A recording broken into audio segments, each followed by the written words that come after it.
তিন ব্যক্তির দোয়া ফিরিয়ে দেওয়া হয় না। কয় ব্যক্তির দোয়া? তিন শ্রেণী মানুষের দোয়া ফিরিয়ে দেওয়া হয় না। এর ভিতরে এক শ্রেণী হলেন মাজলুম, কারোর জুলুমের শিকার হয়েছে।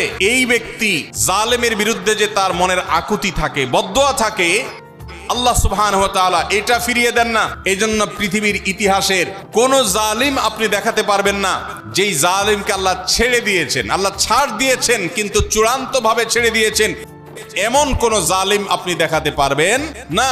এজন্য ভাই কখনো কোন অবস্থাতে কারো প্রতি আমরা জুলুম করব না। আল্লাহ আমাদেরকে সেটা মানার তৌফিক দান করুন। তাহলে তিন ব্যক্তির দোয়া কবুল হয়, ফেরত দেওয়া হয় না। তার ভিতরে একজন হলো মাজলুম, যার প্রতি আপনি জুলুম করেছেন, সে আপনার বিরুদ্ধে যে বদদোয়া করে, এটা লাগবেই লাগবে, আজ হোক আর 2 দিন পরে হোক। নাম্বার 2, মুসাফির, যে ব্যক্তি সফরে আছে, সফররত অবস্থায় সে যদি দোয়া করে, সে দোয়া আল্লাহ তাআলা কবুল করে। 3 নম্বর হলো রোজাদার ব্যক্তি, আস-সাইম হাত্তা ইফতির, রোজাদার ব্যক্তি সারাদিন ভর রোজা করলে ইফতার রাগ পর্যন্ত, সারাদিন দোয়া করলে ইফতার রাগ পর্যন্ত তার দোয়া কবুল হয়। এই জন্য রোজা রেখে আমরা বেশি বেশি আল্লাহর কাছে দোয়া করবো ইনশাআল্লাহ।